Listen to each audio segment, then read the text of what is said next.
মুসলমান ঘরে ছেলেরা, এ নবীর উম্মত উম্মতিরা, আল্লাহ পাক আল্লাহ তাআলা বান্দা বান্দীদের লক্ষ্য করে বলতে লাগেন, এ আমার বান্দা বান্দীরা, আমি আল্লাহ তোদেরকে জানিয়ে দিলাম দুনিয়ার জমিনে যে মানুষটা নিজের নফসটাকে পরিবর্তন করতে সক্ষম হবে, দুনিয়ার জমিনে আমার যে বান্দা নিজেকে পরিশুদ্ধ করবে, নিজেকে সংশোধন করবে, ওই বান্দার জীবনটা সফল হয়ে যাবে।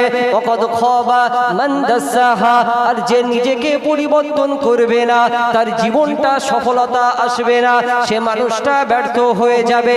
ও সোনার মানিকেরা, তাই আলোচনা শুরুতে আপনাদের খেদমতে এই কথাটা বলে যায়, ওয়াজ নসিহাত আমরা তো অনেক অনেক শুনি, তবে নিজেকে যদি পরিবর্তন না করতে পারি, নিজেকে সংশোধন যদি না করতে পারি, তাহলে সফলতা পাবো না। আমার আল্লাহ বলেন, বান্দা ওয়াজের মজলিসে বসে কোরআনের কথা শুনে বান্দা তোরা নেক আমলটা যদি করতে শুরু করে দিস, আমি আল্লাহ জানিয়ে দিলাম আমার ওই বান্দাকে আমি আমার রহমতের ছায়ায় ঠাঁই দেব। যে বান্দা নিজেকে শুদ্ধ করে নেবে, নিজেকে সংশোধন করার চেষ্টা করে, আল্লাহ বলছেন কদ আফলাহা মান যাক্কাহা, যে নিজের নফসটাকে যে পরিশুদ্ধ করেছে সেই সফল হয়েছে। এই প্রসঙ্গে আর একটা কথা বলি। আচ্ছা, দুনিয়াদারি করার ক্ষেত্রে দেখবেন কোন মানুষ যদি সফল হয়, আমাদের সমাজে একটা জিনিস রয়েছে, একজন সফল হয়েছে, তার কাছে গিয়ে প্রশ্ন করা হয় যে আপনি কিভাবে এই সাফল্য অর্জন করলেন। কি গো, আমাদের নিয়ম না, সমাজে এটা চলে। কেউ ডাক্তার হয়েছে, কেউ ইঞ্জিনিয়ার হয়েছে, আমার আপনার ঘরের কেউ উকিল হয়েছে, কেউ ব্যারিস্টার হয়েছে, যে যে দিক থেকে সফলতা পেয়েছে জিজ্ঞাসা করা হয়, ভাই আপনি কিভাবে এই সাফল্য পেলেন, আপনার সফলতা অর্জনের উদ্দেশ্যটা কি ছিল, কিসের মাধ্যমে আল্লাহ আপনাকে এত উচ্চ জায়গা দান করলেন। আমি একটা কথা বলি, মোমেন মুসলমানদের দুনিয়ার জীবনে সফলতা বলে কিছু না।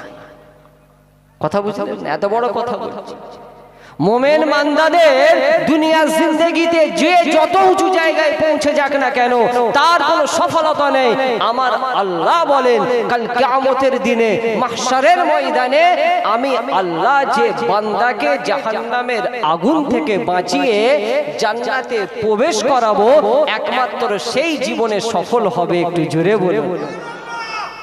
আল্লাহ পাক কোরআনে বললেন, কুল্লু নাফসিন যায়িকাতুল মাউত ওয়া ইন্নামা তুওয়াফাউনা উজুরাকুম ইয়াওমাল কিয়ামা ফামান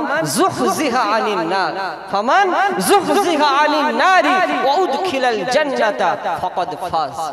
কথা পরিষ্কার করে দিলেন, যাকে আমি জাহান্নামের আগুন থেকে যাকে নিরাপদ করে জান্নাতের মধ্যে যাকে প্রবেশ করাবো, সেই জীবনে সফল হবে।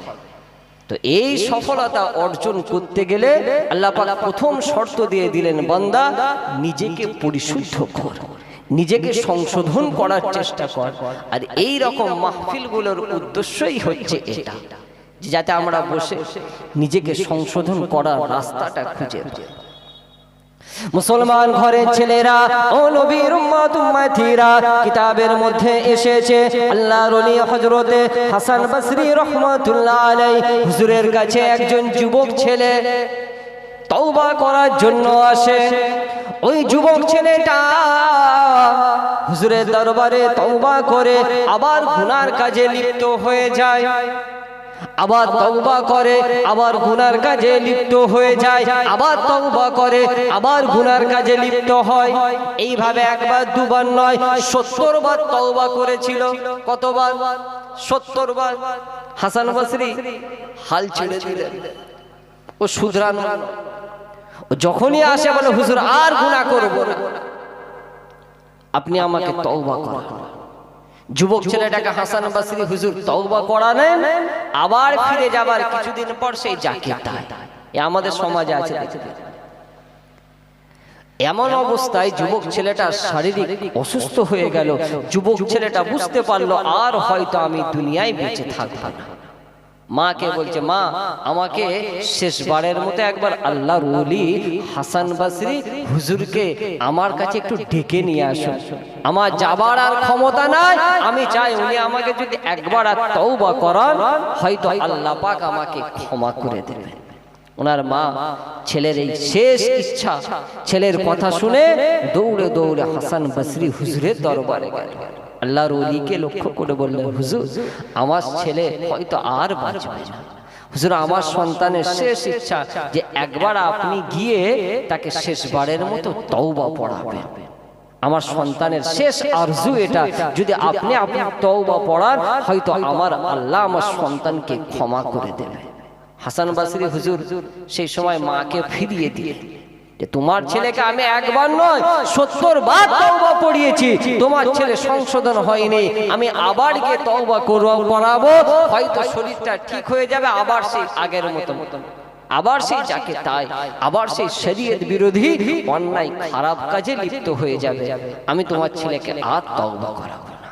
মা কাঁদতে কাঁদতে ঘরে ফিরে ছেলেকে যখন বলল যে হাসান বসরি আমাকে খালি হাতে ফিরিয়ে দিয়েছে, আল্লাহর ওলি হযরতে হাসান বসরি রাহমাতুল্লাহ আলাইহি হুজুরের দরবার থেকে যখন ওই ছেলেটার মা কাঁদতে কাঁদতে ফিরে যায়, ছেলেকে গিয়ে বলতে লাগে, ও আমার সন্তান, আমি তোমার জন্য আল্লাহর ওলি হাসান বসরি দরবারে গিয়েছিলাম, হাসান বসরি আমাকে ফিরিয়ে দিয়েছে, তোমাকে তিনি আর তওবা করাবে না।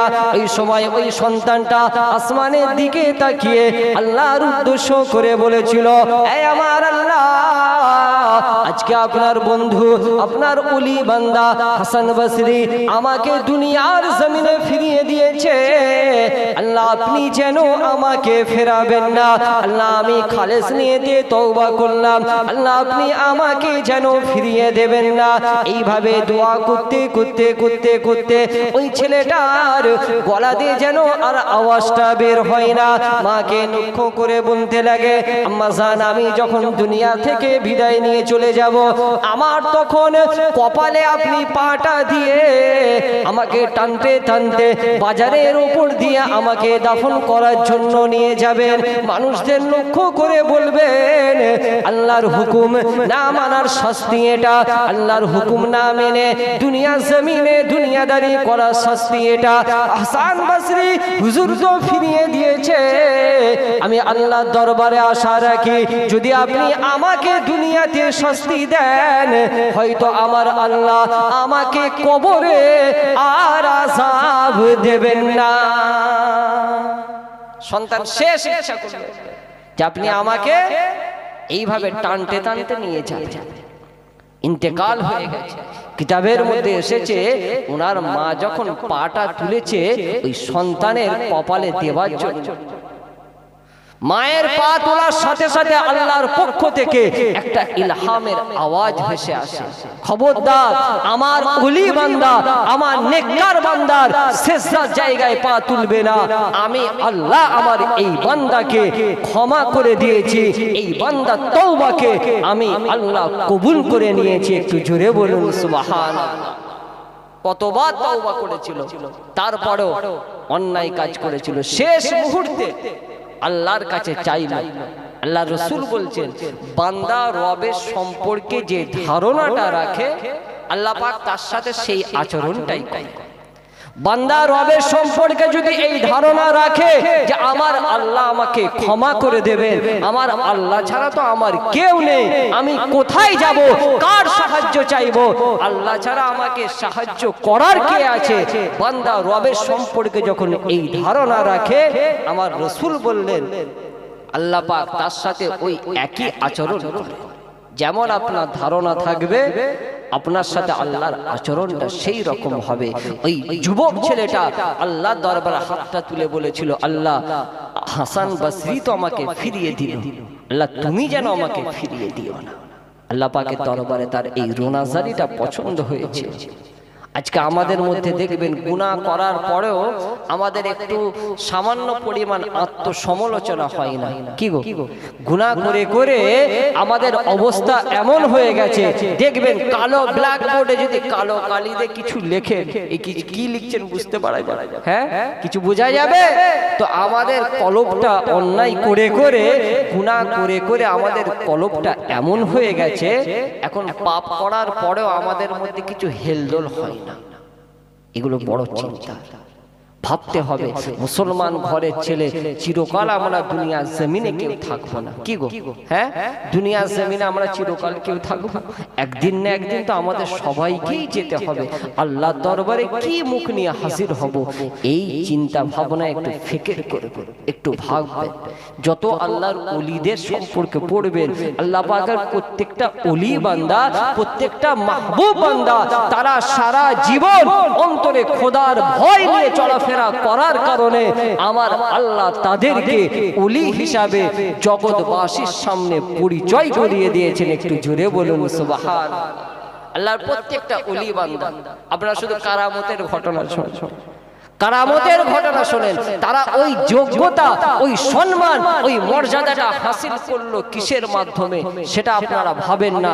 একবার চিন্তা করে দেখুন, আল্লাহর ওলি বান্দারা যে সম্মান, যে মর্যাদার জায়গাটা হাসিল করেছেন, সেটা একমাত্র খৌফে ইলাহির মাধ্যমে। তাদের অন্তরে খোদার ভয় ছিল বলে আমার আল্লাহর দরবারে তারা এত প্রিয় হয়েছে। আর আমাদের অবস্থা, আমাদের খোদার ভয় অন্তরে। আচ্ছা দেখবেন ফুটবল মাঠে এই শীতকালে কত টুর্নামেন্ট হয় বড় বড়, হ্যাঁ, খেলার মাঠে খেলা শুরুর 2 ঘন্টা 3 ঘন্টা আগে মাঠে বসার জায়গা থাকে না, হ্যাঁ, আর ওয়াজের মজলিসে মানুষকে ডাকতে হয়, এসো। তারা মনে করছে এই দুনিয়ার জমিনে এই খেলতামাশা এটাই সবকিছু। অথচ আল্লাহ কোরআনের মধ্যে বললেন, আফা হাসিবতুম আন্নামা খলাকনাকুম আবাসাও ওয়া আন্নাকুম ইলাইনা লা তুরজাউন। বান্দা, তোমরা কি এটা মনে করো আমি আল্লাহ নিছক খামোখা তোমাদেরকে সৃষ্টি করেছি, আমার কি কোনো উদ্দেশ্য নাই? বান্দা, তোমরা কি এটা মনে করো যে তোমাদেরকে আমার কাছে ফিরে আসতে হবে না?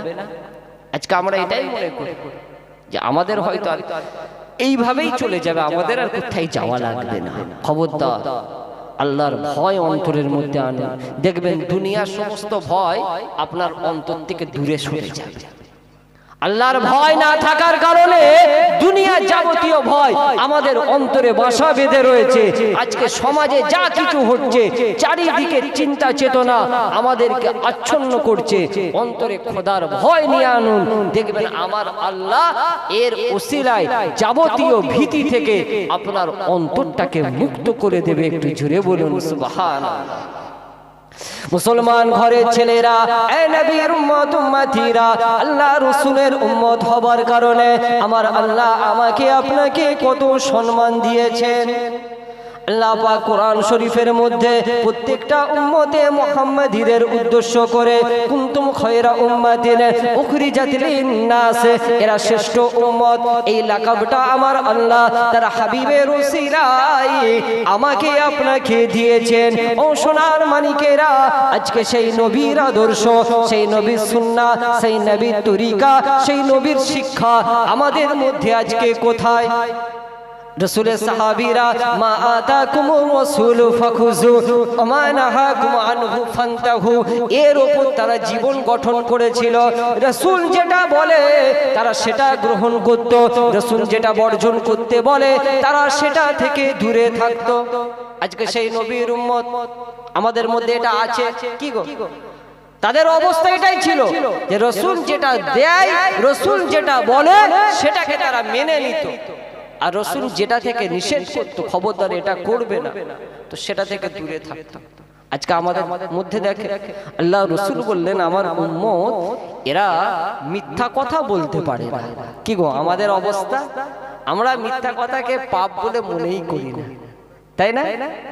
রাসূল হাদিস শরীফের মধ্যে বলছেন, বুখারী শরীফ, মুসলিম শরীফের মধ্যে হাদিসটা রিওয়ায়াত হয়েছে, আস-সিদকু ইয়াহদি ইলাল বিররি, যে সত্যবাদী, সত্য কথা সব সময় আপনাকে ভালোর দিকে নিয়ে যাবে।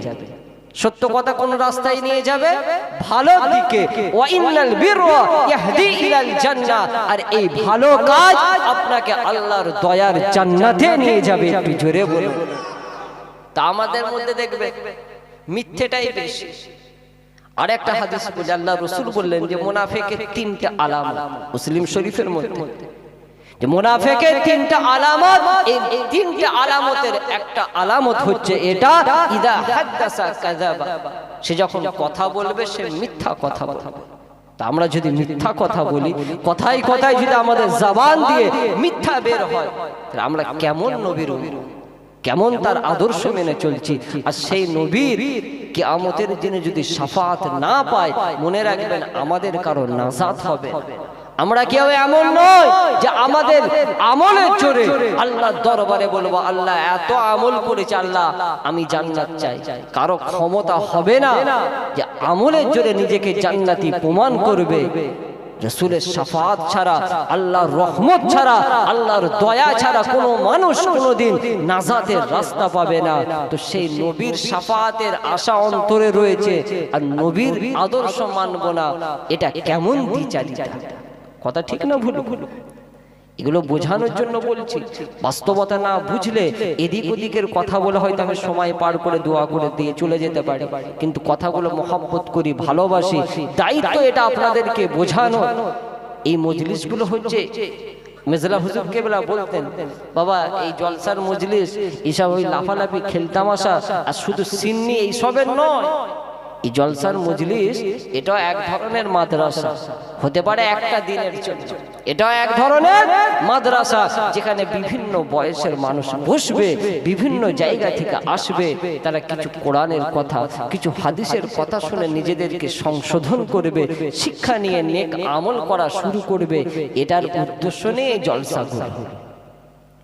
মুসলমান ঘরের ছেলেরা, এ নবীর উম্মত উম্মতিরা, তাই আজকে আপনাদের খেদমতে বলে যায় আল্লাহ রাসূলের আদর্শটা গ্রহণ করুন, আমার রাসূলের শিক্ষাটা মেনে নিন। আল্লাহ রাসূলের সাহাবী আমিরুল মুমিনিন খলিফাতুল মুসলিমিন ওমর ফারুক রাদিয়াল্লাহু তাআলা আনহু, হুজুর আমার কেমন চরিত্রের মানুষ ছিলেন, এত কঠোর ছিলেন। হারাম হালালের বিষয়ে, ন্যায় অন্যায়ের বিষয়ে কোনোদিন তিনি সমঝোতা করতেন না। আল্লাহ রাসূল বললেন তুমি হলে ফারুক, সত্য আর মিথ্যার মধ্যে সামান্য পরিমাণ যে পার্থক্য, সেটা নির্ণয় করার ক্ষমতা আমার আল্লাহ দিয়েছেন। ফারুক উপাধি আমার রাসূল দিলেন। আবু বকর সিদ্দিক রাদিয়াল্লাহু তাআলা আনহুকে আমার রাসূল যেমন সত্যবাদী সিদ্দিক লাকাব দিয়েছিলেন, হযরতে ওমরকে আল্লাহ রাসূল বললেন তোমার উপাধি হলো, তোমার লাকাব হলো ফারুক। তো ওমর ফারুক রাদিয়াল্লাহু তাআলা আনহু হুজুরের জামানায় আল্লাহ রাসূলের একজন সাহাবী হযরতে আমর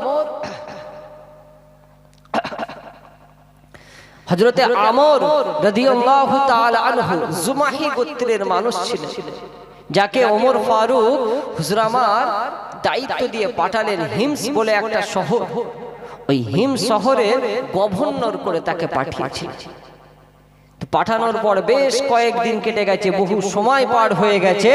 ওমর ফারুক রাদিয়াল্লাহু তাআলা আনহু হুজুর আমার যখন বাইতুল মুকাদ্দাসের উদ্দেশ্য করে সফর করেছিলেন, তখন তিনি হিমসে গিয়েছিলেন। যাবার পরে সেখানকার কিছু মানুষ হযরতে সাঈদ ইবনে আমর আল জুমাহি রাদিয়াল্লাহু তাআলা আনহু সম্পর্কে কিছু অভিযোগ করেছে। ওমর ফারুককে বললেন হুজুর আমাদের যে আমির যাকে আপনি পাঠিয়েছেন, তার বিরুদ্ধে আমাদের একটা নয়, দুটো নয়, চারটে অভিযোগ আছে। কটা গো? চারটে অভিযোগ।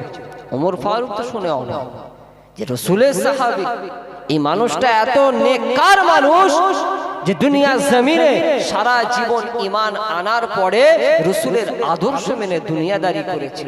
বলে কি অভিযোগ? বলে প্রথম নম্বর অভিযোগ হচ্ছে এটাই যে আমাদের আমির সাহেব উনি সকাল সকাল দরবারে বসেন, উনি দরবারে আসেন অনেকটা দেরি করে, এক নম্বর অভিযোগ। দ্বিতীয় নম্বর অভিযোগ হলো যে সুবিধা অসুবিধায় যদি রাতের বেলায় ওনাকে ডাকি, ওনার কোনো সাড়া পাওয়া যায় না, যেহেতু মুশকিল ব্যাপার। তিন নম্বর অভিযোগটা কি? যে মাসে একটা দিন ওনাকে দরবারে দেখতে পাওয়া যায় না। আর 4 নম্বর অভিযোগ সেটা হচ্ছে উনি মাঝে মাঝে আমাদের সাথে থাকতে থাকতে উনি বেহুশ হয়ে যায়, জমিনে অজ্ঞান হয়ে পড়ে যান, মির্গির রুগীদের মতন আচরণ করে। তো এই রকম মানুষকে আপনি আমাদের আমির করে পাঠিয়েছেন, এনাকে নিয়ে চলা আমাদের অসুবিধা হচ্ছে। এই 4টে অভিযোগ শোনার পরে ওমর ফারুক হুজুরের মনটা খারাপ হয়ে গেল যে সাঈদ ইবনে আমরের প্রতি এত ভালো ধারণা নিয়ে আমি তাকে পাঠালাম, অথচ তার বিরুদ্ধে এই অভিযোগ। উনি বিচারের জন্য সাঈদ ইবনে আমরকে ডাকলেন যে সাঈদ, তোমার বিরুদ্ধে এই 4টে অভিযোগ, এবার তুমি বলো তোমার কি উত্তরটা রয়েছে, তোমার জবাবটা কি? এরা যে কথাগুলো বলেছে এগুলো কি সত্য? মুসলমান ঘরের ছেলেরা, এ নবীর উম্মত উম্মতিরা, আমার রাসূলের আদর্শের মানুষ যারা হয়, আল্লাহ পাক দুনিয়া জমিনে তাদেরকে জান্নাতের সুসংবাদ দিয়েছেন।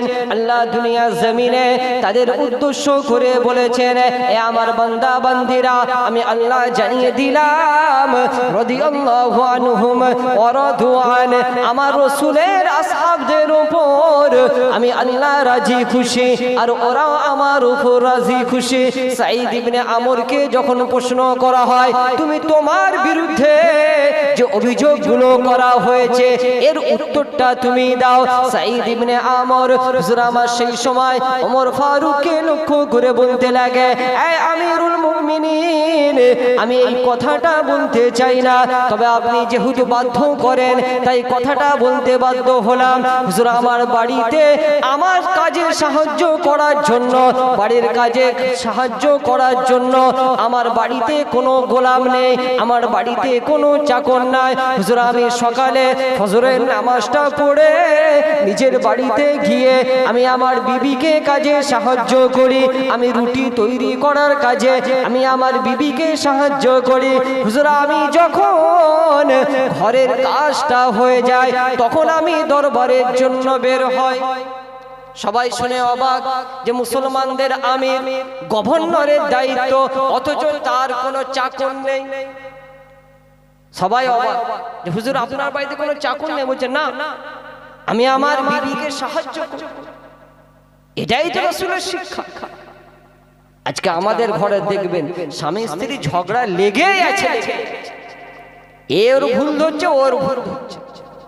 আল্লাহ পাক যখন হযরতে ইব্রাহিম আলাইহিস সালামকে এই সুসংবাদটা দিলেন যে আমি হযরতে সারার গর্ভে আমি একটা সন্তান দেব, মা হাজেরার গর্ভে আল্লাহ পাক নবী ইসমাঈল আলাইহিস সালামকে পাঠালেন। আর হযরতে সারা তো অনেক বয়স হয়ে গিয়েছে, আর ইব্রাহিম আলাইহিস সালামের অনেক বয়স হয়ে গিয়েছিল।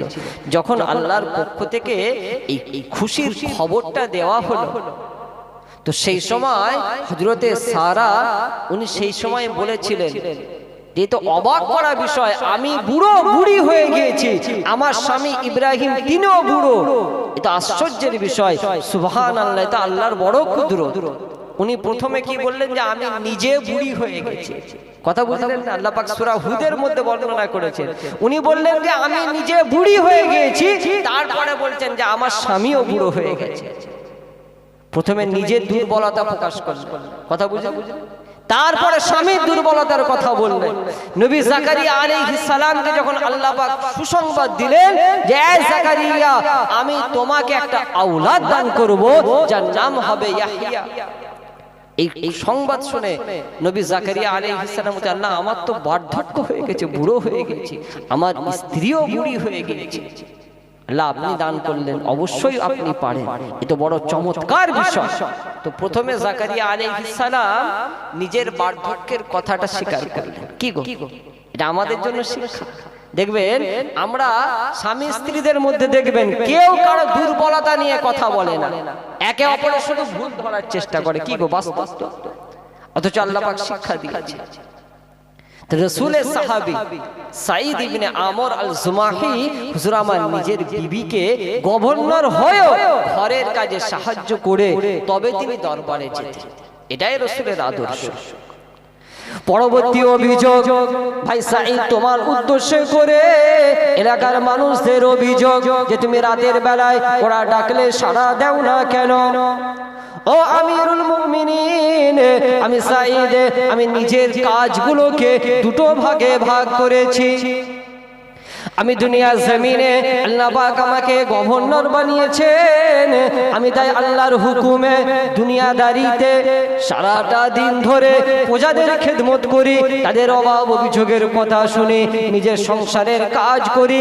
দিনের বেলায় এই সমস্ত কাজগুলো করে থাকি, আর রাতের বেলাটা আমি একমাত্র আমার রবের ইবাদতের জন্য রেখেছি।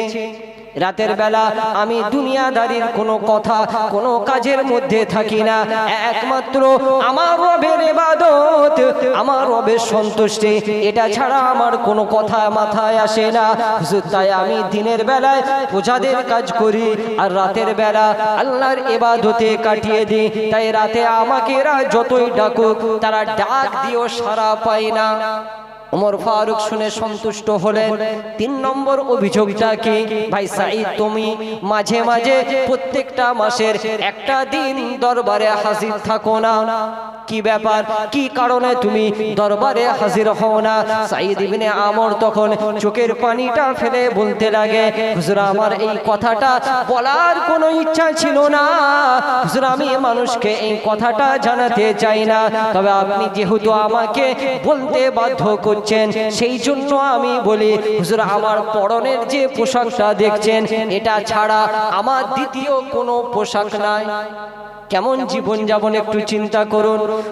একজন হিমসের আমির, একজন হিমসের গভর্নর, হাজার হাজার দিরহাম যার হাতে দিয়ে জনগণের কাছে পৌঁছে যায়, সেই সাঈদ ইবনে আমর জীবনটা এত সহজভাবে কাটাতেন। আজকে মুসলমান ঘরের ছেলে আমরা তো শুধু আরাম আয়েশ ছাড়া কিছু বুঝি না। কি গো, আরাম আয়েশ ছাড়া আমরা কিচ্ছু বুঝি না।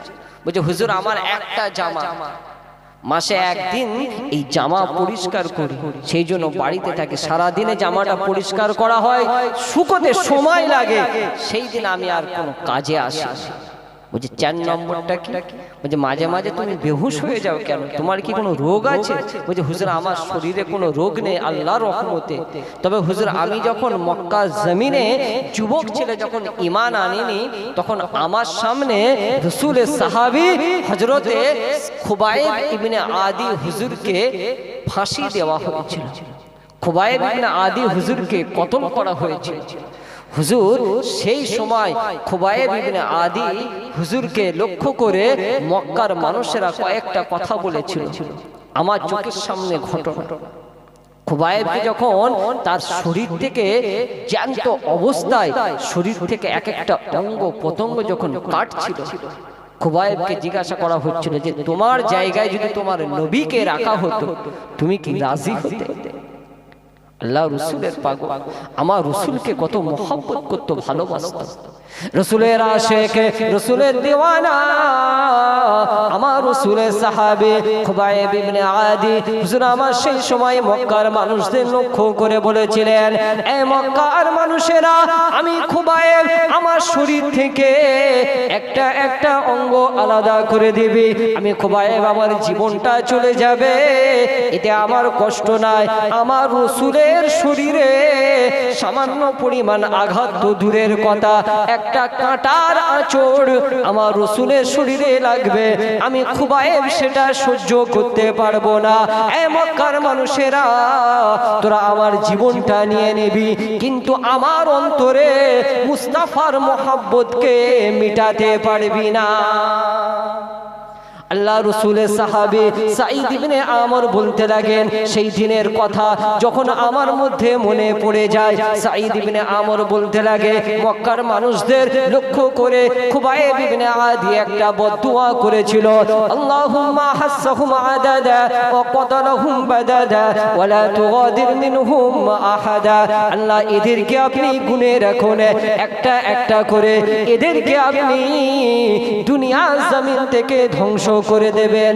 ইয়া রাসূলুল্লাহ, ইয়া হাবিবাল্লাহ, হুজুরের মহব্বতে পাগল হয়ে গিয়ে খুবাইব সেই দিন মক্কার মানুষদের লক্ষ্য করে বলেছিল, আমার জীবনটা চলে যাবে, আমি দুনিয়া জমিন থেকে চিরকালের জন্য বিদায় নিয়ে চলে যাব, কিন্তু আমি আমার রাসূলের মহব্বত থেকে সরে যাব না, আমার মুস্তাফার ভালোবাসার রাস্তা থেকে সরে যাব না।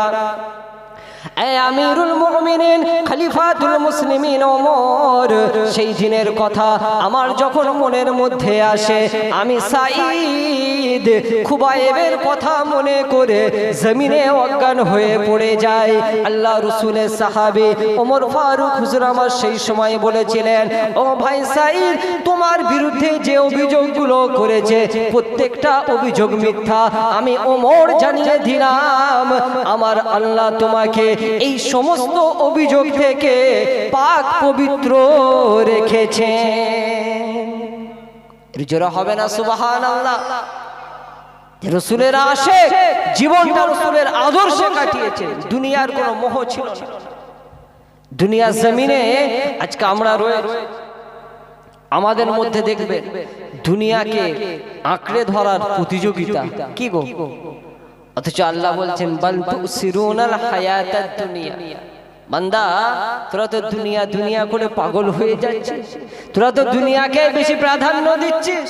তবে বান্দা একটা কথা বলি, ওয়াল আখিরাতু খায়রুন ওয়া আবকা, আখিরাতটা হচ্ছে উত্তম, আখিরাতটা হচ্ছে চিরস্থায়ী। দুনিয়া উত্তম নয়, দুনিয়া চিরস্থায়ীও নয়। কি গো, আমাদের মধ্যে এইসব চেতনা আসে। আল্লাহ পাক আমাদেরকে সঠিকটা বোঝার তৌফিক দান করুন। সকলে বলুন না আল্লাহুম্মা আমিন। একটু মহব্বতের সাথে দুরূদ শরীফ।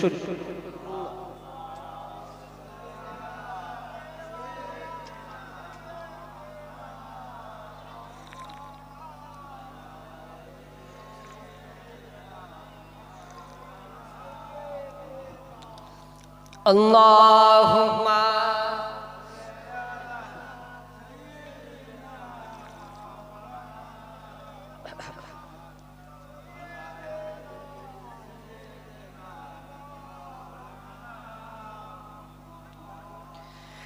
কে আসিল বলে এই পৃথিবী হলো উজালা, কে গাইল এসে সাম্যের গান শূন্য কাফেলা, কে আসিল বলে এই পৃথিবী হলো উজালা, কে গাইল এসে সাম্যের গান শূন্য কাফেলা, वो हाशमी वो हाशमी माँ की मदनी शाहे मदीना, वो नूर नबी नूर नबी नूर मदीना। अल्लाहुम्मा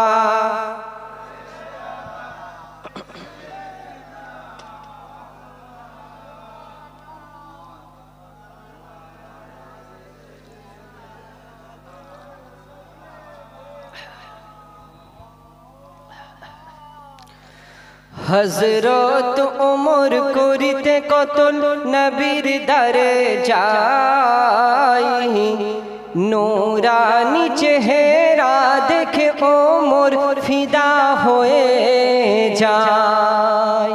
জোরে হবে না সুবহানাল্লাহ?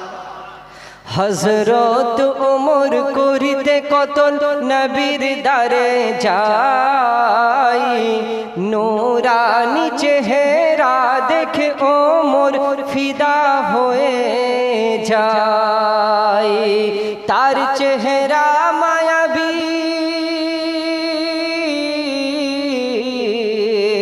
তার চেহারা মায়াবী দেখে উমর হলো নবীর দিওয়ানা, वो नूर नबी नूर नबी नूर मदीना, वो नूर नबी नूर नबी नूर मदीना। अल्लाहुम्मा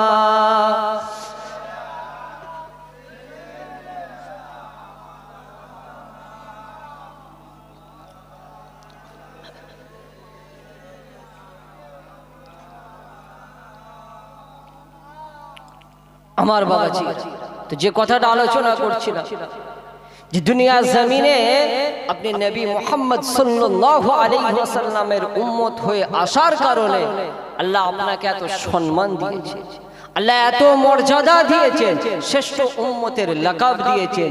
সেই নবীর আদর্শটাকে আঁকড়ে ধরে দেখবেন দুনিয়া আখেরাতে আমার আল্লাহ আপনার সম্মানকে বুলন্দ করে দেবেন। একটু জোরে বলুন সুবহানাল্লাহ।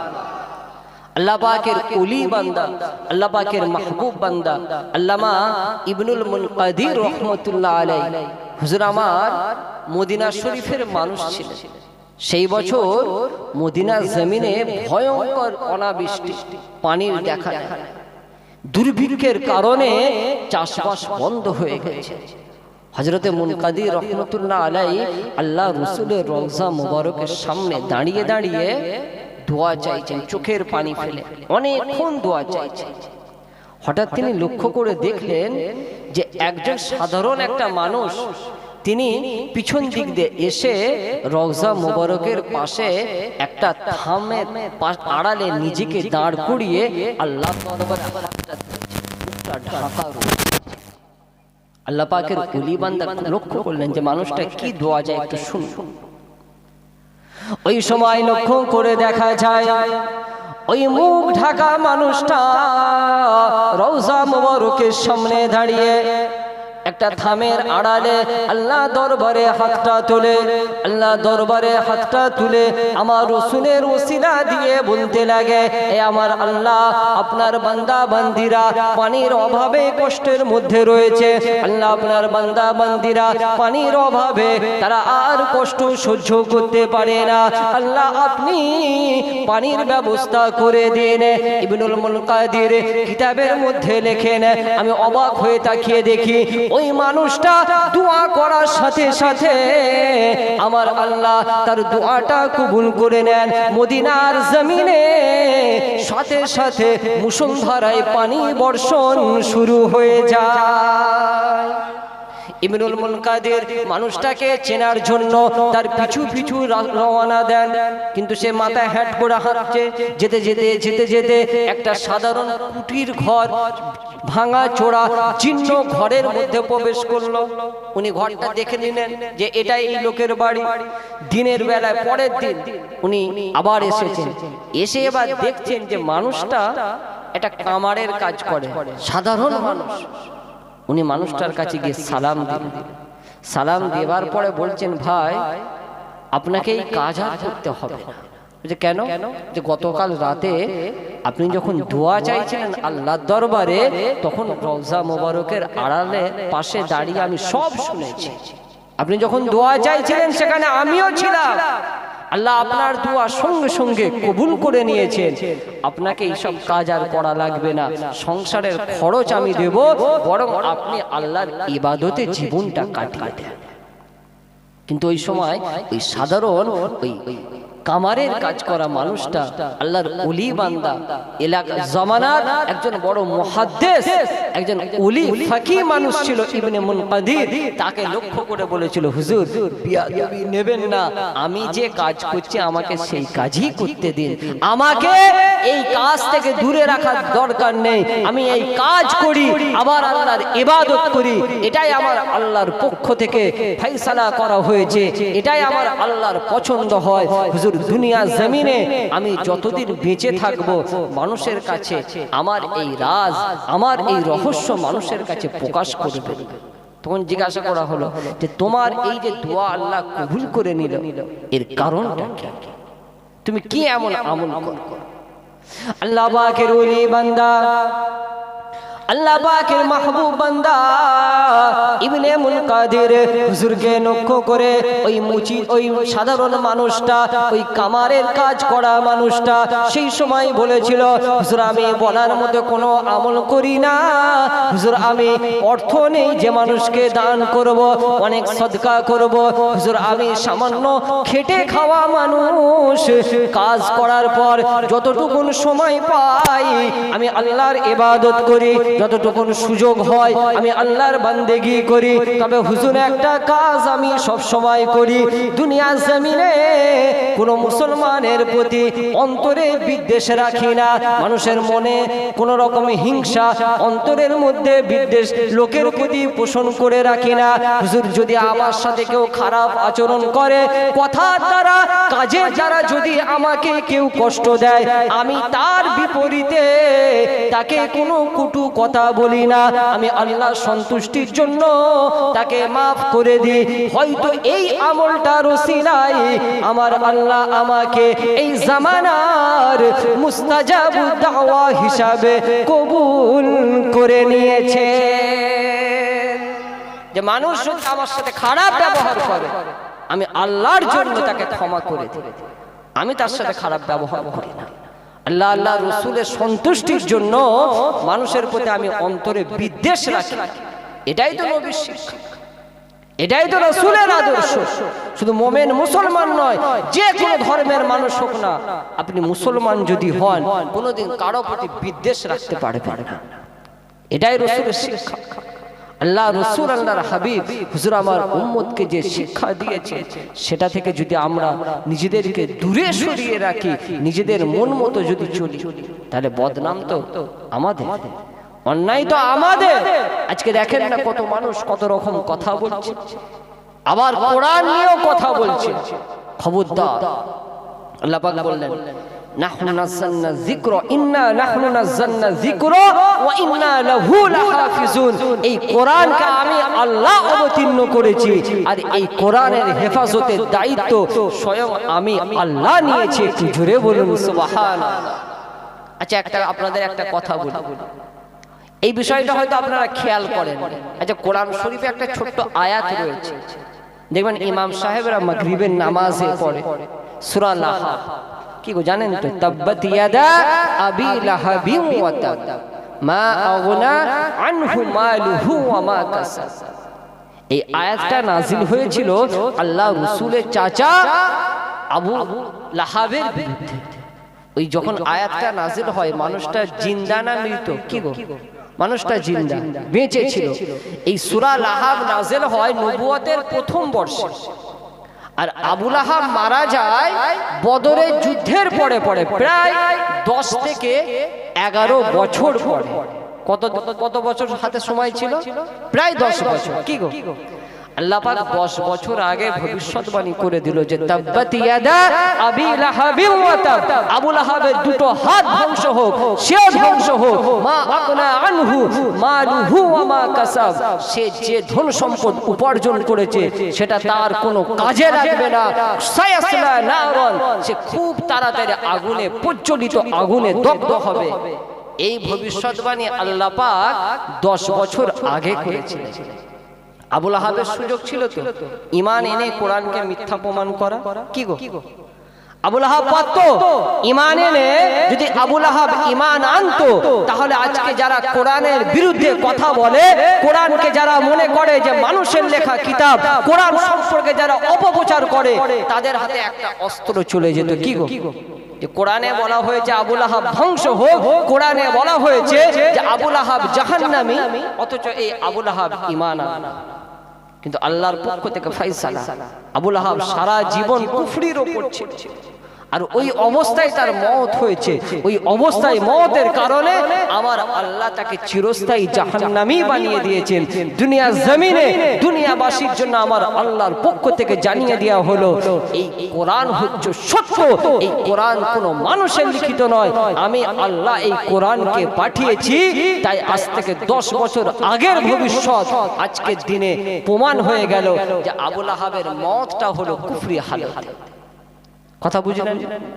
এই কোরআন সম্পর্কে কত মানুষ কত কথা বলেছে, আল্লাহর কসম করে বলে যায় দুনিয়ার সমস্ত মানুষ যদি কোরআনের বিরুদ্ধে চক্রান্ত করে, এই কোরআনকে ধ্বংস কেউ করতে পারবে না। তার কারণ এই কোরআনের হেফাজতের দায়িত্ব আমার আল্লাহ নিয়েছে। হারুন রশিদের বেটা খলিফা মামুনুর রশিদ, ওনার দরবারে একটা সুন্দর পোশাক পরে একটা ইহুদি পণ্ডিত মানুষ বসে আছে। মামুনুর রশিদ জিজ্ঞাসা করলো, ভাই আপনার কি পরিচয়? বলছে আমি একজন ইহুদি পণ্ডিত, আর আমার হাতের লেখা খুব সুন্দর।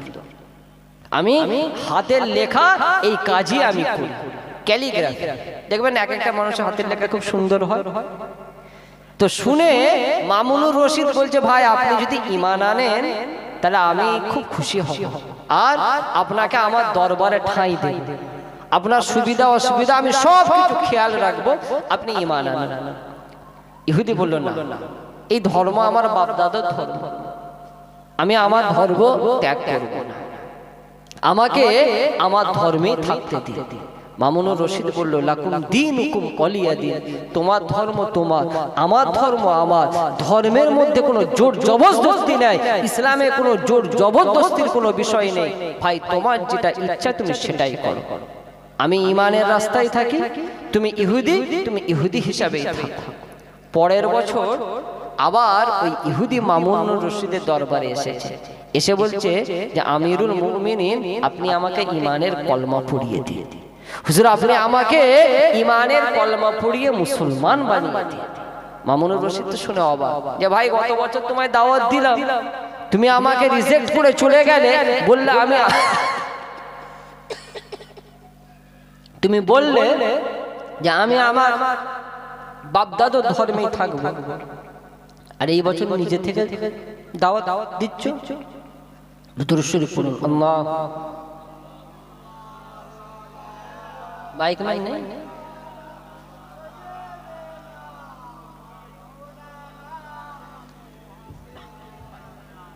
পানি দেন না, মাইকের গলা টানছে যেন, মাইকম্যানকে ডাকেন না।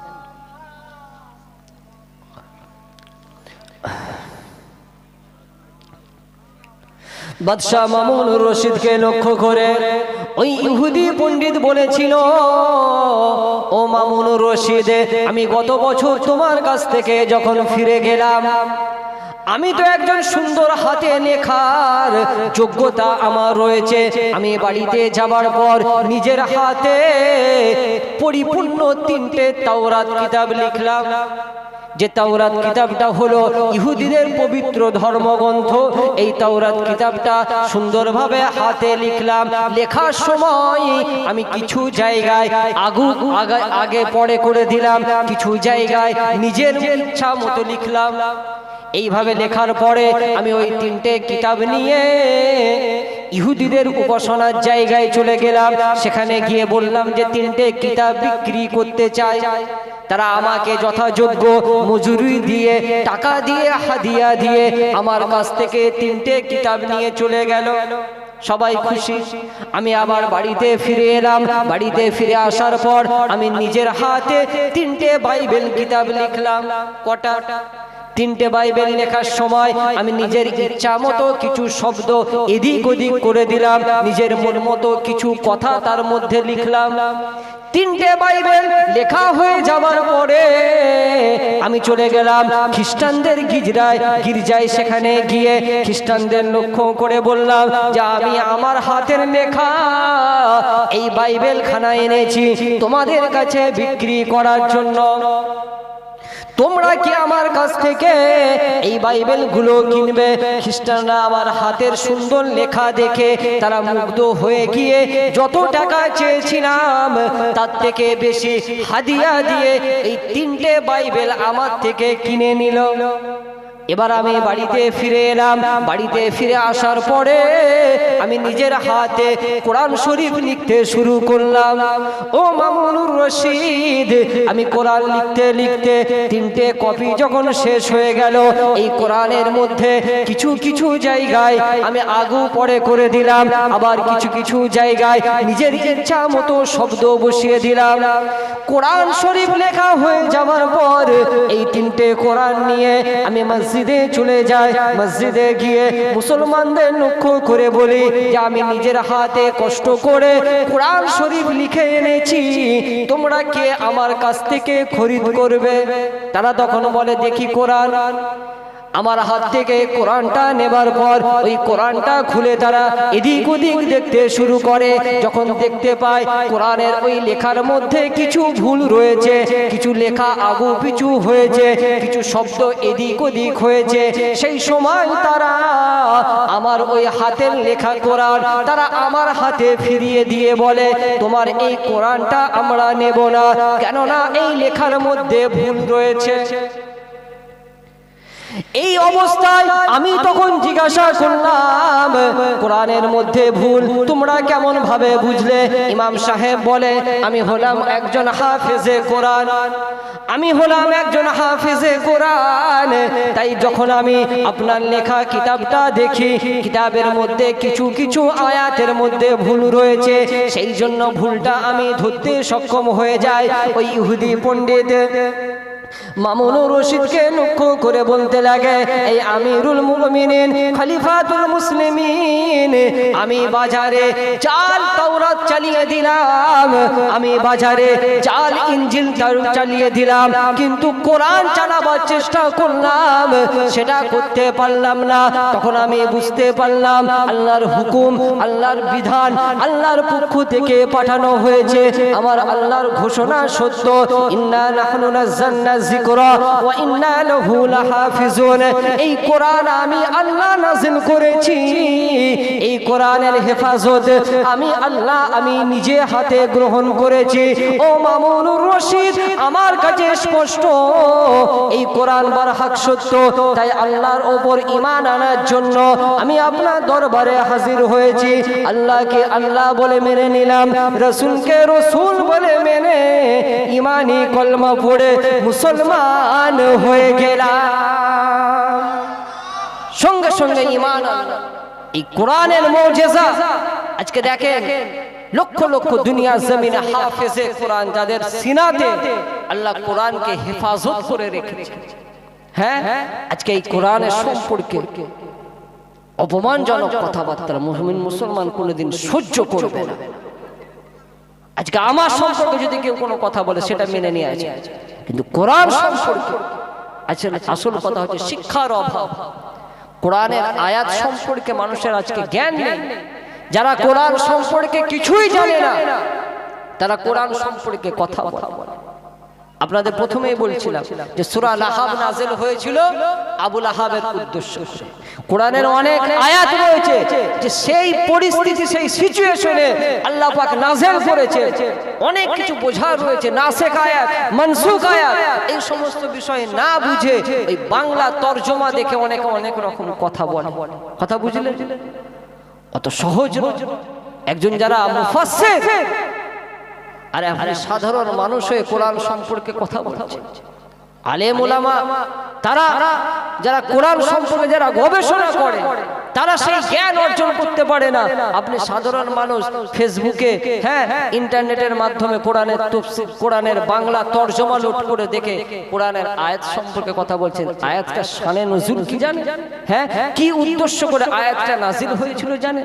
এই সব বুঝতে হবে, তবে আপনার কথা বলবেন।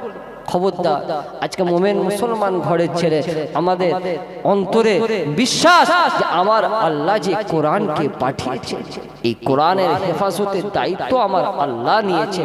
এই কোরআনের ক্ষতি কেউ করতে পারবে না। যতই বিরোধিতা করুক তাদেরকে আমার আল্লাহ দুনিয়াতে দেখিয়ে দেবেন যে কোরআনকে যারা অপমান করে তাদের কি অবস্থাটা হয়।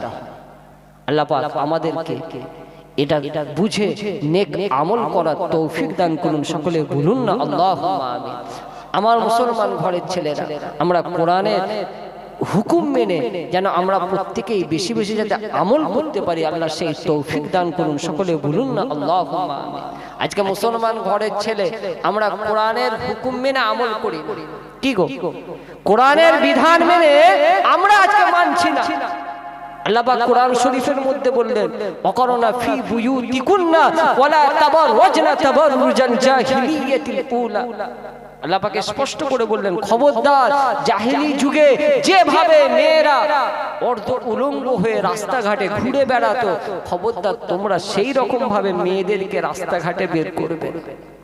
কি গো আজকে আমাদের ঘরের ছেলে মেয়েরা হ্যাঁ বেপরদার সাথে যদি বের হয় এই লজ্জা কোথায় রাখবো? হ্যাঁ আল্লাহ পাক কোরআন শরীফের মধ্যে বললেন ইন্নামাল খামরু ওয়াল মাইসিরু ওয়াল আনসাবু ওয়াল আজলামু রিজসুম মিন আমালিশ শাইতান।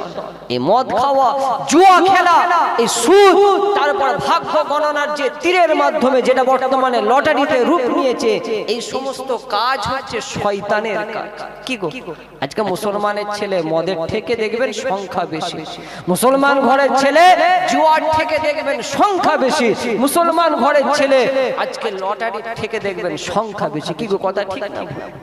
কোরআনের হুকুম যদি আমি আপনি মুসলমান ঘরের ছেলে হয়ে না মানি, এর থেকে বড় লজ্জার আর কি হতে পারে? খবরদার, আল্লাহ পাক আমাদেরকে সঠিকটা বোঝার মতো তৌফিক দান করুন। সকলে বলুন না আল্লাহুম্মা আমিন। আল্লাহ আমাদের প্রত্যেকের অন্তরে, আমাদের প্রত্যেকের কলবে খৌফে ইলাহি দান করুন। সকলে বলুন না আল্লাহুম্মা আমিন। একটু মহব্বতের সাথে দুরূদ শরীফ বলুন আল্লাহুম্মা।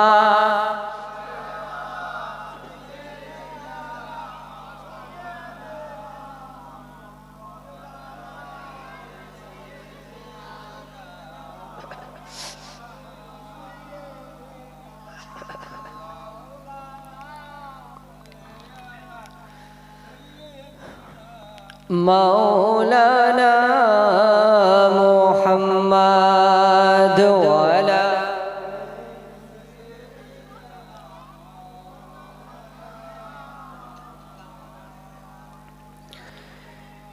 বিরহে দিল পুড়ে ছাড়খার যে আমার ইয়া রাসূলুল্লাহ, বিরহে দিল পুড়ে ছাড়খার যে আমার ইয়া রাসূলুল্লাহ, বিরহে দিল পুড়ে ছাড়খার যে আমার ইয়া রাসূলুল্লাহ, আমার কেউ নেই তুমি ছাড়া সাহারা ইয়া রাসূলুল্লাহ, আমার কেউ নেই তুমি ছাড়া সাহারা ইয়া রাসূলুল্লাহ। আল্লাহুম্মা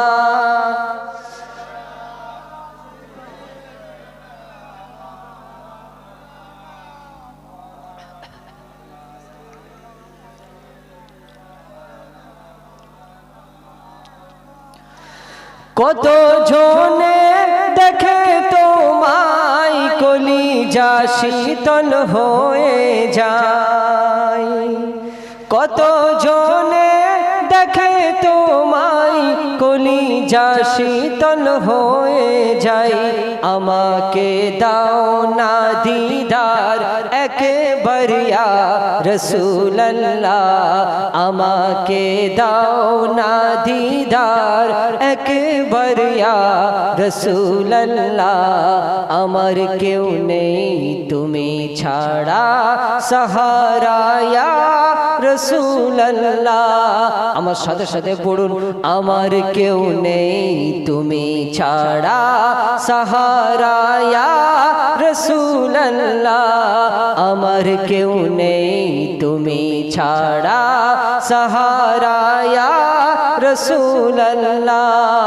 শুধু একবার দেখিতে চাই জীবনে আর যে চাওয়া নাই, শুধু একবার দেখিতে চাই জীবনে আর যে চাওয়া নাই, তুমি যে অসহায়েরি সহায়া রাসূলুল্লাহ, তুমি এই অসহায়েরি সহায়া রাসূলুল্লাহ, আমার কেউ নেই তুমি ছাড়া সাহারা ইয়া রাসূলুল্লাহ, আমার কেউ নেই তুমি ছাড়া সাহারা ইয়া রাসূলুল্লাহ।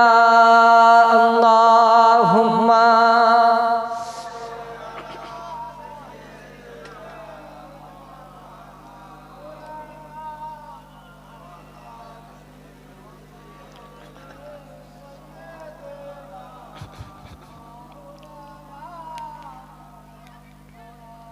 এই উম্মতের জন্য নবীর থেকে বড় দরদি আর কেউ আছে কি গো?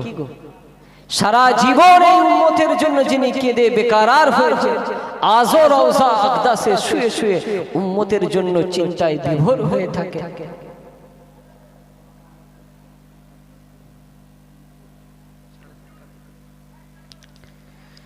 তো সেই নবীর মহব্বত ভালোবাসা আল্লাহ পাক আমাদের প্রত্যেকের কলবে দান করুন। সকলে বলুন না আল্লাহুম্মা আমিন।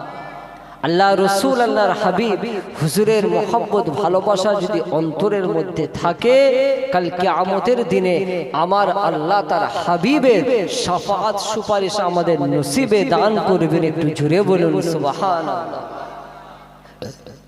একজন আল্লাহর ওলি বান্দা স্বপ্নে দেখছেন রোম দেশের একটা মানুষের সম্পর্কে আল্লাহ রসুল সাক্ষাৎ করছেন, দিদার দিয়ে বলছেন যে অমুকের কাছে যাও আর তাকে গিয়ে বলো তার জন্য দোয়াটা কবুল হয়ে গেছে।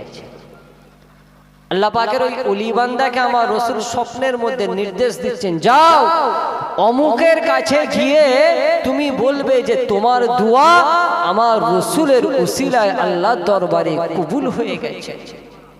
একদিন স্বপ্ন দেখেছে, দুদিন দেখেছে, 3 দিন যখন দেখলো ও বিশ্বাস, প্রথম দিন দেখার পরে ভাবছে ও লোকটা তো ইসলামিক নয়, লোকটা তো মোমেন মুসলমান নয়, তাহলে ওর সম্পর্কে আল্লাহ রসুল এই কথা বলছে, মনে একটু খটকা লাগলো, চিন্তা হলো। দ্বিতীয় দিন সেই একই স্বপ্ন, তৃতীয় দিন সেই একই স্বপ্ন। ওই মানুষটা স্থির থাকতে পারলো না, চলে গেল ওই ধনী মানুষটার কাছে। কোটিপতি মানুষ, গিয়ে দেখছে বাড়িতে বিশাল বড় অনুষ্ঠান হচ্ছে। অনেক কষ্ট করে ওই লোকের কাছে গিয়ে বলল যে আপনার সাথে একান্তে কিছু কথা আছে, আমি আপনাকে একান্তে কিছু কথা বলতে চাই। খ্রিস্টান ধর্মের মানুষ ছিল। তো তার কাছে গিয়ে আল্লাহ পাকের ওলি বান্দা বলছে যে ভাই, আমি আপনার কাছে নিজের পক্ষ থেকে আসেনি, বরং আমি আমার রসুলের পক্ষ থেকে আপনার কাছে একটা সংবাদ শোনানোর জন্য দূত হিসাবে আমি এসেছি। আল্লাহ রসুল আপনার উদ্দেশ্য করে বলেছে যে আপনার জন্য যে দোয়াটা চাওয়া হয়েছে আমার আল্লাহ সেই দোয়াটা কবুল করে নিয়েছেন। একটু জোরে বলুন সুবহানাল্লাহ। একজন খ্রিস্টান যখন এই কথাটা বলেছে ও তখন অবাক হয়ে বলছে যে আমার রসুল, আমি তো মোমেন মুসলমান নয়, অথচ আমার রসুল আমার কথা মনে রেখেছেন। এই কথাটা বলে সঙ্গে সঙ্গে সপরিবারে আল্লাহর ওলির হাতে হাতটা দিয়ে ইমানি কলমা পড়ে মুসলমান হয়ে যায়। একটু জোরে বলুন সুবহানাল্লাহ। ইমান আনার পরে এবার আল্লাহর ওলি বান্দা জিজ্ঞাসা করছে, ভাই আপনি কি দোয়া চেয়েছেন, এবার আপনি বলুন। মুসলমান ঘরের ছেলেরা, ও নবীর উম্মত উম্মতিরা, আল্লাহ রসুল আল্লাহর হাবিবের মহব্বত যদি আমার আপনার অন্তরের মধ্যে থাকে, তাহলে আমার আল্লাহ দরবারে নাজাত হয়ে যাবে।